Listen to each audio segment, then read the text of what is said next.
We have only started.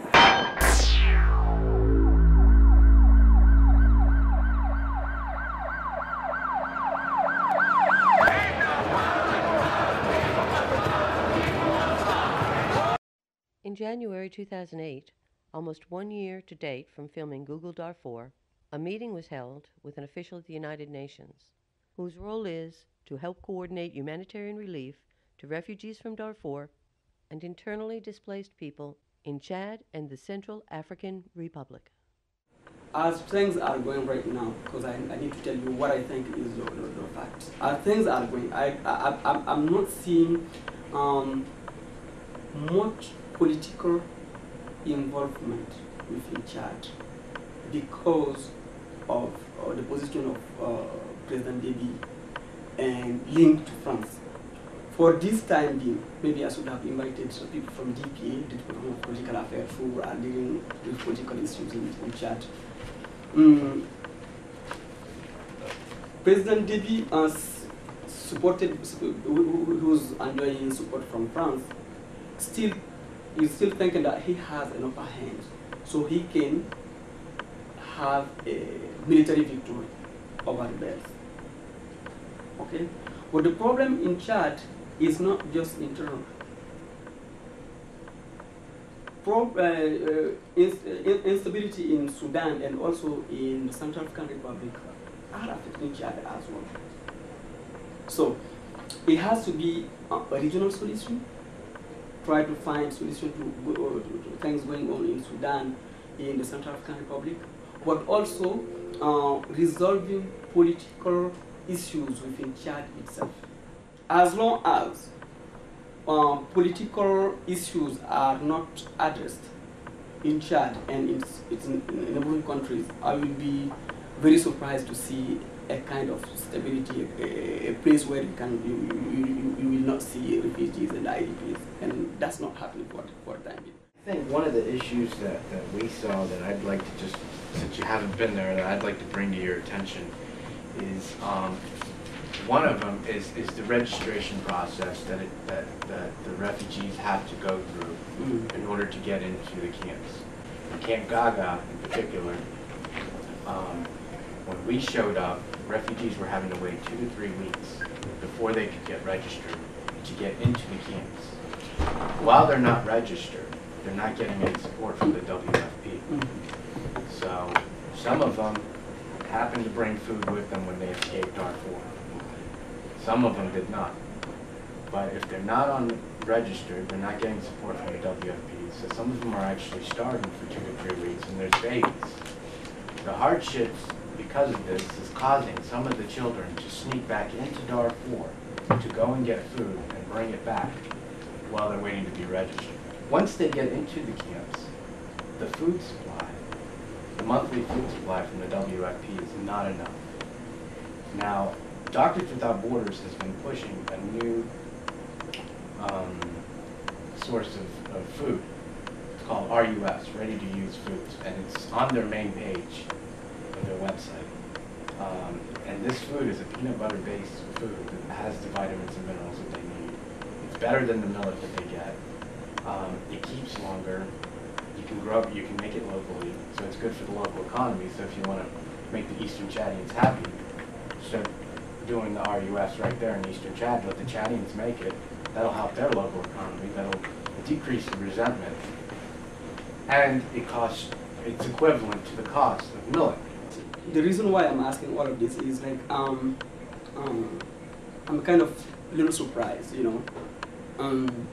As I said, I never went to the field, so I didn't see things myself, you know. I've been relying on information that we're receiving on the ground from our office and from other UN agencies working on the ground.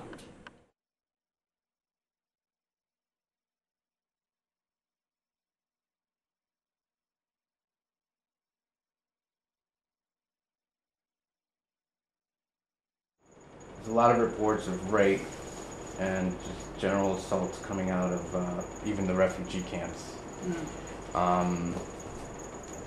Yeah, I mean the horrendous thing is that many of these women, they were raped in Darfur. Then they come to eastern Chad. And the refugee camps are, to a certain degree, you know, safe havens.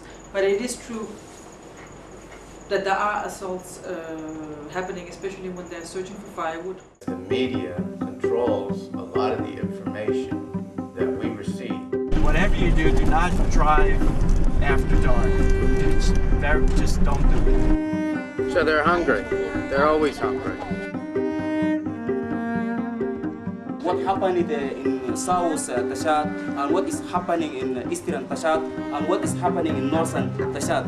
It is the same thing as what happened in Sudan. It is the same thing, is really. Sporadic. Yeah. What would happen to him if he ran into the Janjaweed when he was going to get food? All the people of the world must think about this humanity. Says the only thing that you can say to the world is peace.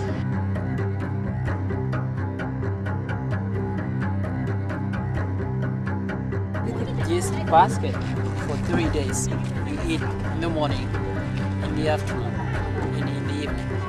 So how can it be enough for them to feed themselves for 3 days?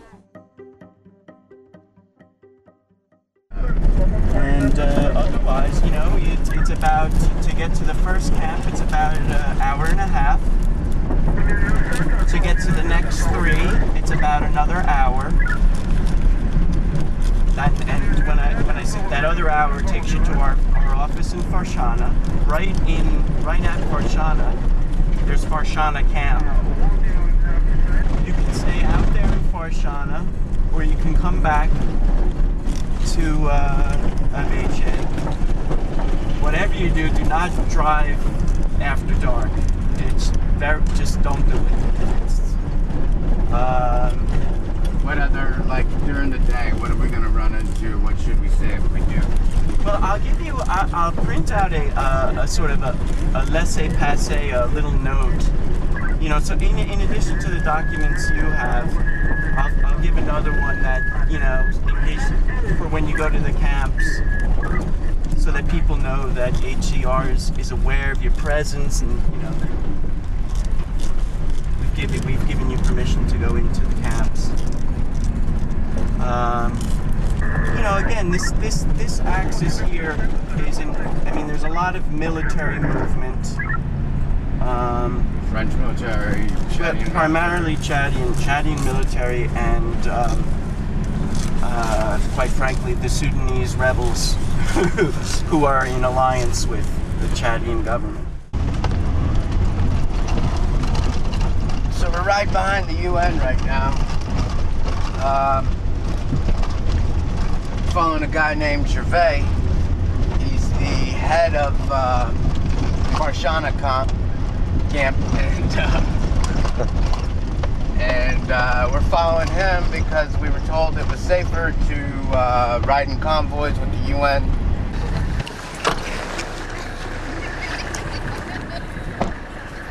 Over here, maybe we can ask him a couple questions.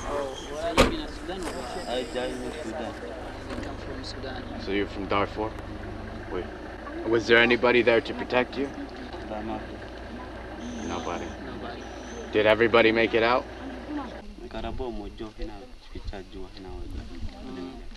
And there were some of them that were arrested by Janjaweed, and some of them have escaped to come over here. So some of them were killed? Yeah. He says he doesn't know anything about the future. He doesn't see a future? Yeah.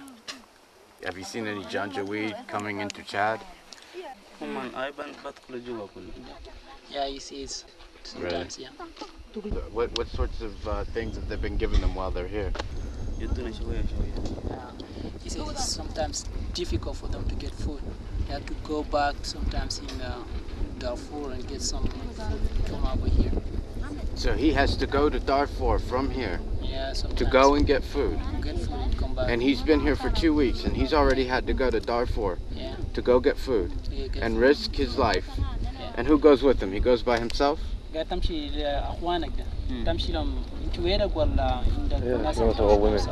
He goes with some of his little sisters and brothers. Wow, so his little sisters and his little brothers go with him, and there's a risk. What would happen to him if he ran into the Janjaweed when he was going to get food? He says if there is no way, it's the only way that they can get food. So They have to get a spot in the camp, and then they can start getting food. it's difficult for them to have food here because they just came here 2 weeks ago.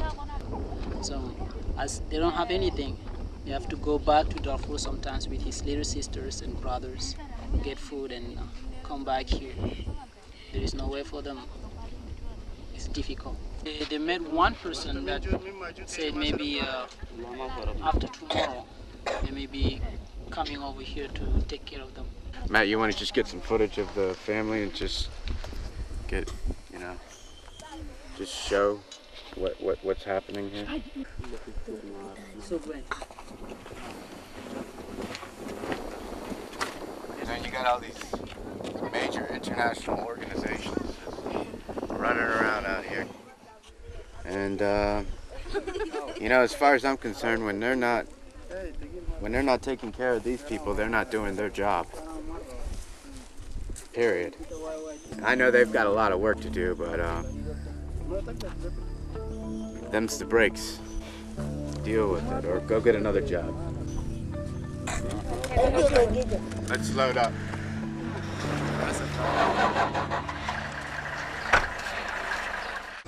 We did the last registration screening on the 31st of January and 1st February. And they came after that because when they are coming like this, they do a census here in the security, and after that, when they reach a certain number, we start their screening. So last registration was last Friday, and they came between last Friday. So they'll be registered then today? No, they will not be registered today. We just finished the food distribution yesterday, and we are on Monday we'll come here for their fixing to know exactly the number, to do to check if everybody here is registered on the list of the security, and then we'll do a screening to know where they're coming from, to get all the information on the families. We were hearing stories that some people are having to go back to Darfur just to get food. That they go to back to Darfur. That they're sneaking into Darfur to get food because they can't get food here. Yes, and unfortunately, if they arrive here like this, they cannot be taken in account with WFP to provide them food since they are not registered. They have to be registered first. And what is usually the length of term that it takes to register somebody? 2 weeks, 3 weeks, depending on the program and depending on the number. For the 2 or 3 weeks, what happens while they're waiting? Do they get any assistance at all? Yes, they come and do medical screening to know if there's any problem, any health problem, or any nutritional problem, and they can provide some biscuits. The 5 main heads of the United Nations are the United States, France, Russia, China, and the United Kingdom. Somehow China is able to get tens of thousands of barrels of oil out of Sudan a day. And somehow the United States is able to get tens of thousands of barrels of oil out of Chad a day. Meanwhile, rebels in both Chad and Sudan can get an endless stream of weapons and ammunition. But somehow the United Nations cannot get enough food to the camps, and somehow they cannot register people within a reasonable amount of time. But if you need guns, just say when and where. It should also be noted that the 5 main members of the United Nations are also the largest weapons suppliers in the world. Des espèces en voie de disparition font leur réapparition. Une sorte de chimère rendant la vie amère à toutes les âmes sur terre. Apocalypse sur notre chère ère. C'est l'air de rester bouche cousue et les yeux bandés. T'adoptes la philosophie des 3 ainsi tu tiens ta peau. L'espèce de retard jusqu'aux moelles de os qui se font porter au dos. Et mon espèce est en danger. On te fout la tête en l'air. Plus personne ne plaide ton sort. L'enfer est dans la trousse. Faut-il vraiment ma pousse? J'ai pas la chance de faire ma place au soleil. Parce qu'au monde j'ai passé fait de merveilles. Sur le ring, le poids plume remporte sur le poids lourd. Ma place n'est pas dans l'industrie. It's a very big camp. A lot of people here. This is bigger than the town itself.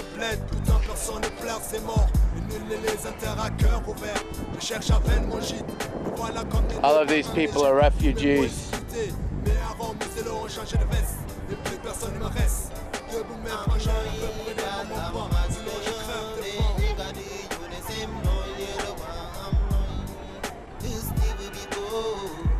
This is one camp.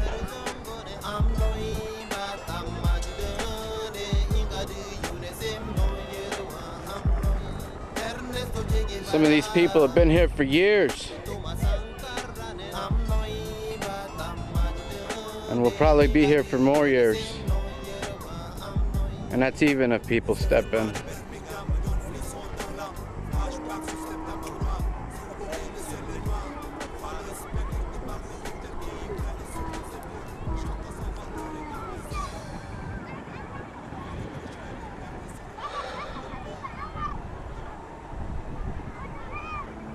Look at these kids.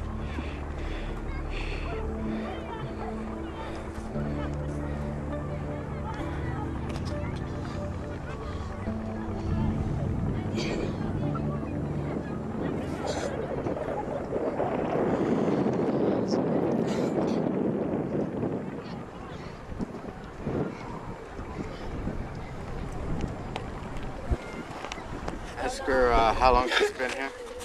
كم سنين يعني عايشين هنا؟ 3 سنين. 3 years. 3 years? Where did she come from? انت جايين من وين؟ من Sudan. From Sudan. We've heard stories that there wasn't enough food for families. What is her situation when it comes to food? يعني معاشة هنا كيف؟ ورسمية قبل حجو أكل ما قبل دوكو أدير وشيء. Says it's difficult because thank God that they receive maybe a little bit of it. But look at this basket. It's for 30 days.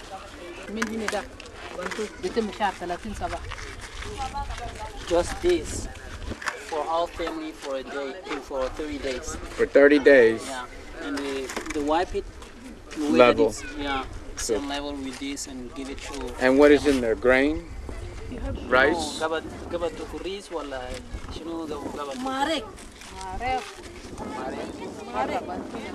So they're hungry. They're always hungry. Yes, they're hungry.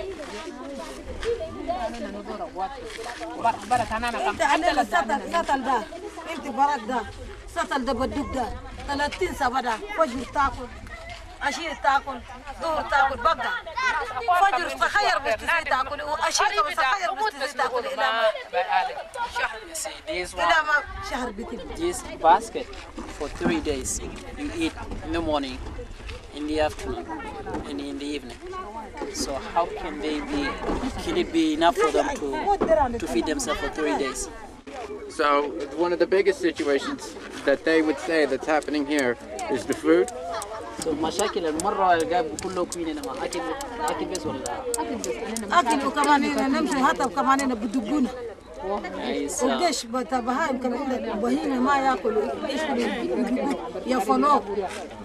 Yeah, the biggest problem that they have is bad food, and sometimes go out look for food, firewood. It's difficult.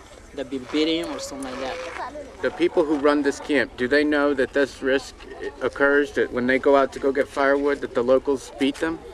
Even if they go to they've been beating, come over here and talk to these people, they hire people here, and sometimes go to the governor, and the governor says, have you been going outside of the camp 5 kilometers from the camp? So this is not our problem. Well, what are they supposed to do for firewood? The camp doesn't supply them with firewood, so they have to. I mean, how are they supposed to cook? I understand why they would go out. I would go out. Everyone would go out. You need what you need.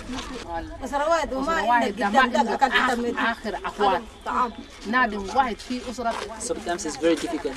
They receive some people that are coming newly and they don't get anything to eat. So as for them that they get a little bit, they share it together. At the end of it, you will stay without anything till 30 days. If it happens that you're sick, you'll die. A family. Family has to eat off of what can go in that bucket for a month. What are we taking care of? What are we doing out there? United Nations current operating budget for 2008-2009 is $4.17 billion. In addition, peacekeeping costs are forecasted to rise to around $7 billion from $5 billion, and separately, $1.28 billion to cover the Darfur peacekeeper force. In 2006, the World Food Program received $2.9 billion in contributions. Malnutrition rates are often worse inside the camps than outside of them. Where is all the money going? Many of the UN chiefs are on annual salaries of over 500,000 euros a year, with some being paid close to 1 million a year. What do you think about what's happening out here? It's difficult, as a Chadian I can say. It's difficult. It's really difficult. Off the top of your head, what would you say is the solution? Increase the food supply. I mean, that's it. You'd make life so much more comfortable for these folks. These folks, yeah. If you just increase the food supply. We throw away more food in Western civilization than these folks get to eat in a month. Firewood in eastern Chad has become a commodity. Children go outside of the refugee camps to collect firewood to buy their school books at the market. If they are caught, they are beaten and sometimes raped. Advices to you visiting to us here in the school. Usman, they have fun today. I'm very happy, and we want to help you. We want you to help to us to learn education English more than more. But we had more shortage in the books of English. We had shortage. We don't have books at all to read in English. But now I read in book 5. But I don't have money to buy book 5s. But I work and I go at the forest and bring the sticks to buy and bring the money and buy the books and come to reach to read. When they went to the forest to bring the firewoods, there are some people they are beating them. Beating her? Yeah. She's been beaten before? Yeah. By grown men? Yes. Yes, that's good, yes. Assalamu alaikum. أصدقائك النسمة أنا جنبك مدغابي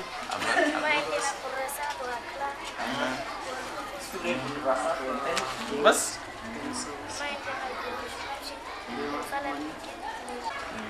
She said that she has no money to buy exercises. To wear exercises to make. She's going to the forest to give the firewoods to the market to buy. That's too difficult for her. That she said that. Now we hope from you and from the organizations to help the refugees in any things.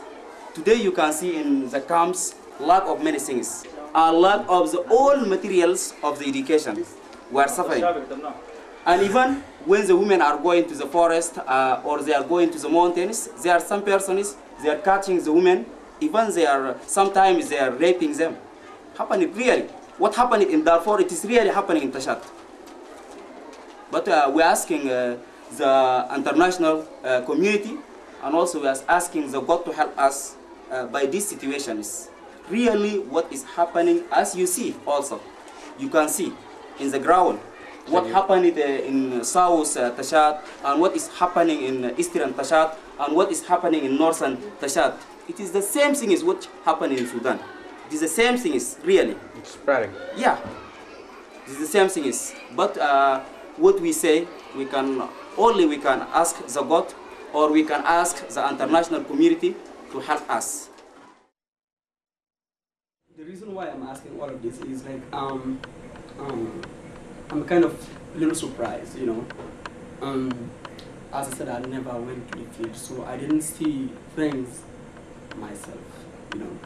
I've been relying on information that we're receiving on the ground from our office and from other UN agencies working on the ground.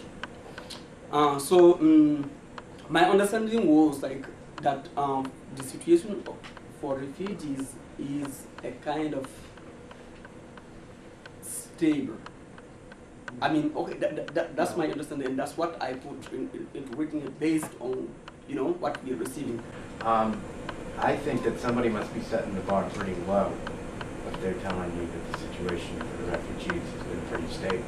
The United Nations deemed last year that the refugees' needs were being met just the way that you said, and actually lowered the amount of calories that each refugee was supposed to. The security is, I mean, the WFP just came out with the result of its food self-reliance survey for refugees and IDPs. And the result shows that almost up to 95% of refugees and IDPs will still rely on food assistance within 2008.